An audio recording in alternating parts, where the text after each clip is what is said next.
Leo kama kawaida yangu nina story ambayo naamini itakwenda kupa burudani, lakini pia kama kawaida yangu ni story ambazo zinakuwa na mafunzo kedekede na imani hautobaki kama ulivyokuwa. Na leo niko na story hii. Movie yetu kali inaanzia hapa.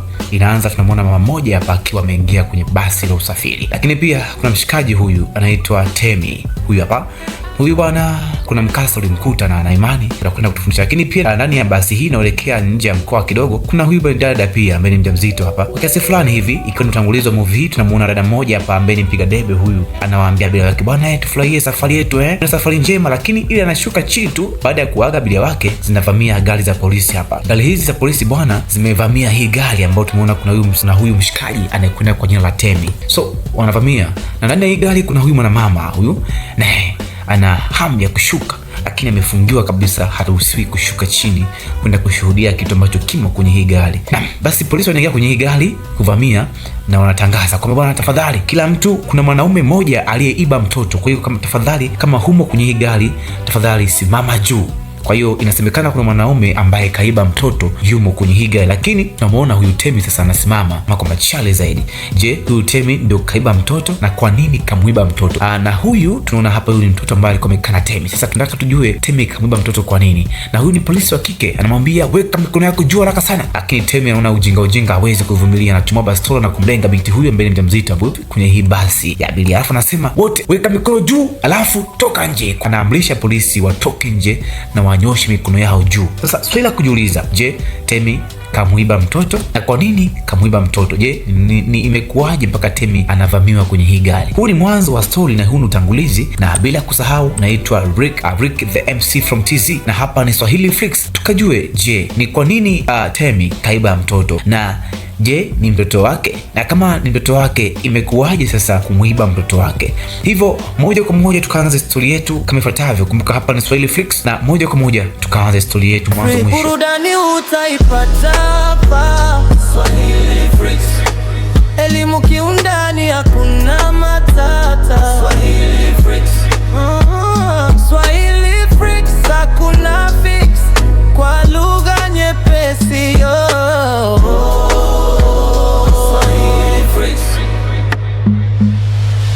Okay, mwanzo wa story kabisa tunamuona msela huyu sasa Temi. Mwanzoni kabisa story yetu tunamuona Temi akitembea kwa hasira. Tunawaona watoto. Kumbuka hawa ni mmoja wa watoto ambao walikuwa kwenye ile gari, lakini hapa wapo katika mazingira fulani ya starehe hivi, nyumba fulani za kimamtoni, nyumba fulani ambazo hawaruhusiwi kuomba chumvi, sio tena, katika mitaa fulani hivi ya watu mamtoni wenye maisha yao. Lakini baada ya kuona watoto hawa wakiogelea hapa, tunamuona sasa yule msela Temi ambaye tulimuona mteka yule binti akiwa anagonga kwa vurugu afunguliwe kwenye nyumba hii ambako kuna hawa watoto wanaocheza. Miongoni mwa watoto hawa yupo yule mtoto ambaye tulimuona kwamba ametekwa kwenye ile gari, na msela mwenyewe huyu hapa Tami anavugonga kwa nguvu sana, na msela mmoja anakuja. Huyu ndio baba mwenye nyumba hii, na anakuja kumwambia, wewe jamaa, vipi bwana, mbona gonga mlango kwa vurugu sana msela? Tumia hekima basi jamaa yangu, mada halo, habari hizo. Lakini jamaa anatoa neno moja tu, oya, namtaka mwanangu. Oya, sikia mwanangu, tumia akili. Umekuja kwenye nyumba yangu ya fahari kama hii ya gharama. Kwanza tu hilo gate unaligonga mwanangu, hiyo ni gharama kubwa. Unajua bei yake msela? Hiyo ni gharama kubwa. Sikia, nataka mtoto wangu. Sikia mdogo wangu, mtu mzuri yuko anaogelea. Unajua hawezi kuishi maisha shida kama wewe. Kaka, maisha mazuri ya kwako. Namtaka mtoto wangu. Nina kila haki ya kumuona mwanangu bwana, nieleweni. Sikia dogo, hebu jiangalie ulivyo mwanzo mwisho, juu chini, kama muhuni, kama chokolatu. Kweli utaweza kumlea mtoto kweli? Mtu kama wewe una uwezo kumlea mtoto? Acha mtoto ale maisha, acha mtoto anaogelea, anaangalia TV, anasoma shule ya gharama. Utampeleka wapi? Okay, kumbe hapa sasa tunagundua kwamba huyu Temi kweli yule binti ni mtoto wake, lakini hapa anaishi kwa baba yake wa kambo. Kwa maana yake huyu jamaa kamuoa mke wake na Temi. Sasa ilikuwaje mpaka mwanae ameshikiliwa hapa? Tuendelee kuangalia movie hii. Basi wakati akitaka kudai mtoto wake kwa vurugu, anakuja binti huyu anaita Lerato, kwa mwanae anaitwa Lerato. Okay, na huyu binti anikuja hapa ndio mke wake ambaye ni mama yake na Lerato ambaye ndio mwanae anayemtaka. Basi anamfokea, kaa kimya wewe, kaa kimya mjinga wewe, usipige kelele mbuzi wewe, namtaka mwanangu. Hapa hauna mtoto, nisikie, hauna mtoto. Wewe mwanaume gani? Wewe kama mbuzi tu. Wewe ni mwanaume wa ajabu. Kwanza wewe sio mwanaume, wewe ni kijana tu. Wewe huwezi kulea, huwezi kuwa na mke wewe. Nisikilize, nataka nimuone mwanangu, nataka mwanangu. Hauna haki ya kumuona mwanangu. hauna maisha ya kumlea mtoto wewe. Wewe ni kama chokolaa tu. Una haki gani ya kumlea mtoto wewe? Wewe ni kama chokolaa. Kumbuka huyu binti ndio tulimuona amefungiwa kwenye ile gari ya polisi. Ilikuwaje mpaka hapo? Endelea kuwa nami mwanzo mwisho wa hii story, na maana utaipenda na itakwenda kuburudisha kwa aina yake. Okay, sikiliza wewe. Hauna haki ya kumlea mtoto. Hauna maisha ya kumlea mtoto. Nataka mwanangu. So wakati ukiendelea kubishana hapa, yule binti ile Rato sasa anamuona baba yake. Binti anapiga kelele, "Baba, unasema, Rato mwanangu njoo. Rato mwanangu njoo. Baba, mwanangu njoo." Basi jamaa anaona kama vile ananyimwa haki yake ya msingi kumuona mwanangu. Inabidi apande hili gate mpaka juu. Kwa hasira kabisa. Anapanda gate na kuambia inakuwa ni vurugu, lakini wakati huo vurugu hii ikiendelea bwana, wanakuja polisi hapa na kumchukua jamaa huyu, polisi jamii wale kwa ajili ya kulinda ulinzi. Kwa kumchukua jamaa huyu Temi na kumpeleka sehemu inayotakiwa. Kwa hiyo kumbuka hizi ni nyumba za matoni bwana, nyumba za watu wenye hela, so watu wenye njaa kidogo hawaruhusiwi kwa hapa, unaona mambo kama haya. Okay? Kwa hiyo hii ni story yetu na huu ni mwanzo wetu. Sasa kwa nini Rato amewekwa humu kwa baba wa kambo, na kwa nini mke wake hataki muone mwanae? So tutaangalia story yetu mwanzo mwisho na utaweza kuelewa. Basi hapa jamaa baada ya kupeleka polisi hatimaye anaruhusiwa na anatoka nje. So anakuwa ni mtu mwenye mawazo sana, kila anakopita anamkumbuka mwanae tu bwana, akienda huku akirudi kule anamkumbuka mwanae. Binti naye bwana nyumbani inakuwa ni shughuli, anamtaka baba yake, lakini mama yake na baba wa kambo hawataki kabisa. Okay, jamaa naye bwana huku mawazo ni mengi sana, kila akifikiri anafikiri mwanae. Akiwa kwenye hii treni pia basi bwana anawaza tu mwanae, lakini huku pia Rato naye hataki kula, hataki kunywa, anamtaka baba yake. Basi jamaa akiwa kwenye treni hapa, akiona watu wamekaa na mwanae na kuna mchungaji mmoja hapa kirokole anamwaga maombi bara, lakini jamaa haelewi kitu, anamwazia mwanae tu. Okay, lengo tufahamu ni kwa nini ameweza kuchukuliwa mwanae, hiyo moja. Lakini mbili, tufahamu ni kwa nini huyu mwanaume ana haki ya kumkamata huyu mtoto na kwa nini mtoto haruhusiwi kwenda kumuona baba yake. Hii ni story ambayo inakwenda kutufunza vitu vingi sana. Kwa hiyo vumilia kwa nami mwanzo mwisho. Naitwa Rick the MC from TZ na hapa ni Swahili Flix. Movie kama hizi na story kama hizi kwa ufupi unazipata ambazo zinakuwa na mafunzo barabara. Basi jamaa yako unaambiwa kila akiangalia watoto wanavyocheza anamkumbuka mwanae. Wakati hao akiimba anawaza moyoni mwake, Mungu nimemkosea nini mimi ambaye anashindwa hata kunisaidia maisha yangu. Okay, mambo haya. Kwa hiyo huku mtoto hataki kula, anamtaka baba, lakini mama hataki kuruhusu mambo haya. Kwa basi jamaa huyu unaambiwa huku wakiwa wanalia. Jamaa analia, bwana mwanangu anaumia. Kwa sababu yeye mpumbavu. Basi jamaa anakuambia kwa ajili ya mapenzi. Unajua tena mapenzi bwana. Tulia mpenzi. Mambo haya yataisha mke wangu. Tushughulikia swala hili, mambo yatakuwa sawa. Sawa, lakini mwanangu anaumia na pona babake kichaa kama huyu. Usiwaze. Asante baba. Basi huko nakwambia jamaa ana huzuni sana. Basi usiku anakwenda kwake, kama unavyoona ni maisha tu ya kawaida uswahilini kwa wafuga mbwa huku. Kwa hiyo anaingia getoni kwake, geto moja la ajabu ilivyo uswahilini huku nakwambia ni balaa. Ndio maana jamaa yule mwanamke alimwambia, bwana wewe huwezi kumlea mtoto kwa maisha gani ulionayo? Tambaza wapi? Ni kweli ukiendelea maisha huyu jamaa kweli maisha magumu kweli. Yaani nyumba kama nyumba fulani za mabatini zile za shilingi 3000 kwa mwezi. Baya kweli. Basi anakumbuka maneno yale mwanamke alikuwa akimwambia hauna maisha, hauwezi kumlea mtoto, na akiangalia hali yake kweli ya maisha haimruhusu kabisa. Wanaume tutafute pesa bwana. Okay? Basi dogo hali hataki kula huko. Kile wakimuuliza, "Mbona unataki kula?" Mtoto, "Mbona unataki kula kipenzi?" Kula. Namtaka baba. Huku jamaa naye wakachakwa chake cha 3 hiki naombiwa chapati na maharage. Ni balaa. Basi hivyo. Huku maisha yanazidi kwa magumu maana Rato hataki kula, anataka baba yake. Baba naye hawezi kula, nakumbuka maneno ya dharau ya ule jamaa kwamba wewe hawezi kumlea mtoto kwa maisha yako haya. Okay, sasa jamaa anachukua uamuzi gani? Baada ya muda mrefu sana kuwaza, usiku dogo akiwa amelala anamkumbuka baba yake. Ana picha ya baba yake ameficha hapa. Kwa anaiangalia picha ya baba yake. Lakini ukiangalia picha ya baba huyu awali kidogo kama unavyomuona hapa alikuwa ni handsome boy fulani anaonekana na maisha kipindi hicho. Ukiangalia picha hii vizuri tunaona kwamba huyu jamaa kabla huyu Temi mwanzoni alikuwa na maisha mazuri. Lakini vile pia hata baba huyu tani pia na hiyo picha ambayo mwanae anayo pia. Kwa baba na mtoto wanapendana, lakini familia hii ya pili haitaki waonane. Okay, basi ndio hivyo bwana, anasali na kumwombea mwanae. Na bwana huwezi kuamini huyu jamaa anachukua bastola. Lakini siri ambayo ipo kwenye bastola utaelewa kitu hapa. Kuna siri kwenye hii bastola. Basi jamaa anachukua bastola hii, anaikumbatia kama hivyo, na mwisho wa siku anaamua sasa maamuzi magumu. Na kwenda wakati huo akizidi kukumbuka maneno ambayo alikuwa akiambiwa na yule mwanaume ya dharau, lakini pia maneno ambayo alikuwa akiambiwa na yule mwanamke ya dharau inamfanya azidi kuwa na hasira kabisa. Lakini pia anakumbuka mahubiri ya yule mchungaji, ni kama yanamkosha hivi. Basi mambo haya. Okay, tutaangalia nini yenye nguvu hapa na mwisho wake utakuwa ni nini. Basi jamaa unaambiwa anachukua ile bastola. Asubuhi mapema Rato anapelekwa shuleni na gari ya fahari. kali na baba wa kambo hivyo. Anakuambia bwana, wanaume tafute hela bwana, wanaume tafute hela tuwe na maisha na sisi, maana unaweza ukateswa kabisa ngali na haki ya kuwa na mtoto, lakini unanyima mtoto kwa sababu ya maisha magumu kama hivyo. Basi jamaa anasema baba yako ni mpumbavu tu, baba yako ni mlevi. Wewe acha ujinga, baba yangu sio mlevi, baba yangu ni mtu mzuri. Hapana, wewe ndio uwezi kuangalia baba yako jinsi alivyo. Unajua mwanangu, soma, uwe na maisha, tafuta hela. Naona hiyo unapondwa kabisa na una haki ya kila kitu, na una haki, wanasema Waswahili, una haki ya kupondwa kama hauna hela. Kwa hiyo ndio hivyo, sijui baba kama ni ya kweli, lakini ndio hivyo. Basi dogo anapelekwa shule kwa maisha, na shule ni gharama anayosoma, na muda unapofika basi dogo anaingizwa shule, masomo yanaendelea kama kawaida. Lakini jamaa huyu anapoondoka, hatua chache tu, kuna msela alikuwa hapa amejificha. Huyu ni Temi, mahali yake, amekuja kuchukua mahali yake hapa. Na hapa unapoona bwana ni shuleni, basi shule za gharama hizi, mageti kama yote, jamaa anachukua bastola yake ile ya mchongo na ificha mahali kwenye begi, alafu baadaye hapo anaingia shuleni.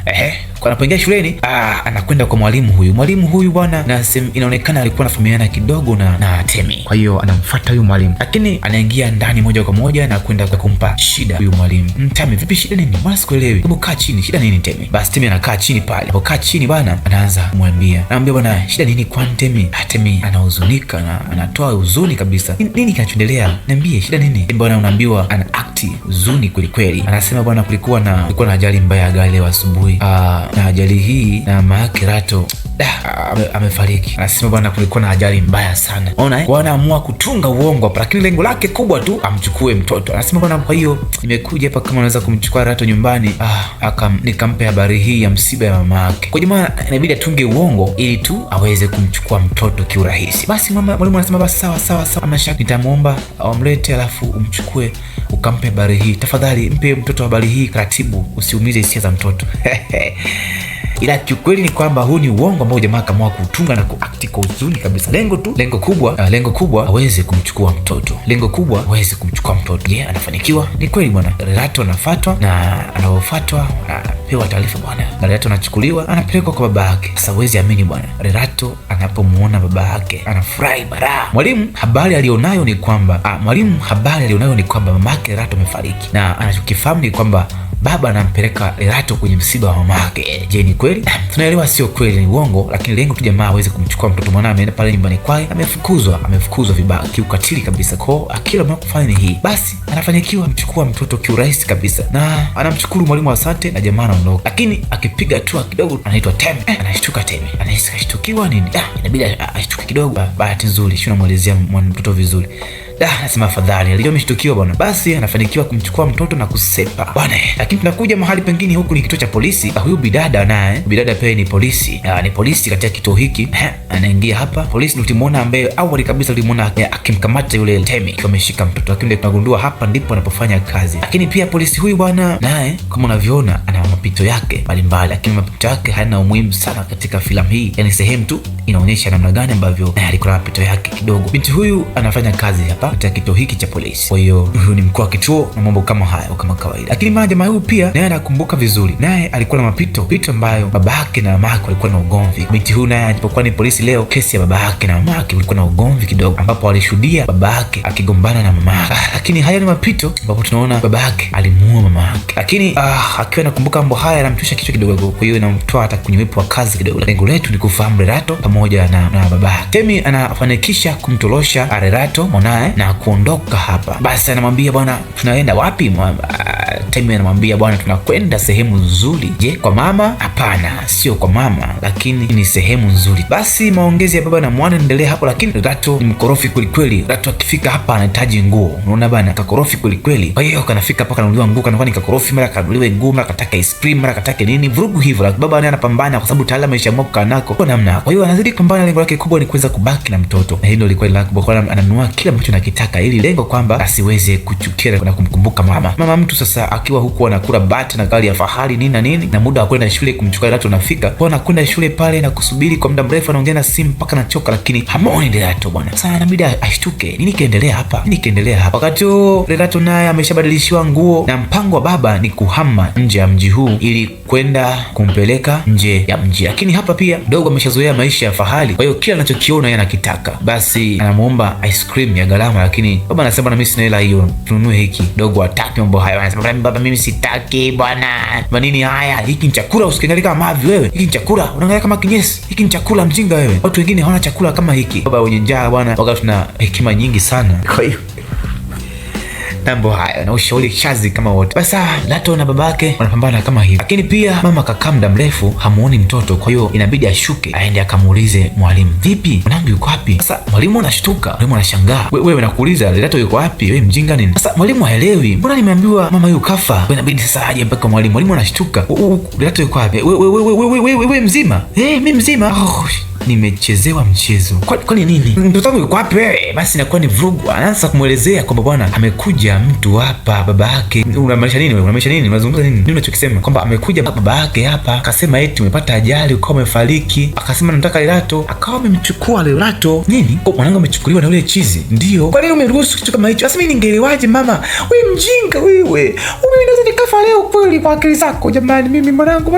Basi inakuwa ni balaa. Inakuwa ni shughuli unaambiwa. Mimi namtaka mwanangu. Dada ule wako mwanangu. Namtaka mwanangu nimekwambia. Kumbuka tayari imeshakuwa kwa shughuli. Kwa hiyo sasa Temi anakuja kituo cha basi na kuchukua tiketi ili kwamba waweze kuondoka na kutoroka mahali hapa. Sasa ni kwa ajili ya maswali hayo sasa mawili. Kwanza Temi anatakiwa kutoroka na Lato na kuondoka. Lakini mwalimu tayari kashatoboa siri kwa mama kwamba Temi ni muongo. Amemsingizia kwamba ameuawa, lakini ni kweli kwamba mama hajauawa. Kwa maana yake mama anakwenda kuchukua hatua ili kwamba aweze kumsaidia mwanae. So tuangalie kipande kinachofuata nini kitakachoendelea. Kwa hiyo usikose kipande kinachofuata, sehemu ya pili. Naitwa Break the MC, tuweze kufahamu, je, alifanikiwa kumtosha mtoto? Na je, alishikwaje na polisi hadi ikafikia hatua? Je, polisi waligundua hii story? Ni nini ambacho kilifanya Temi amtoroshe mtoto na kunyang'anywa haki ya kulea mtoto wake? Okay, kipande kinachofuata kina story kamili. Naitwa Rick the MC from TZ na hapa ni Swahili Flix. Usisahau subscribe, ndio mpango mzima. Uwe na wakati mwema mpaka kipindi kinachofuata. Ciao.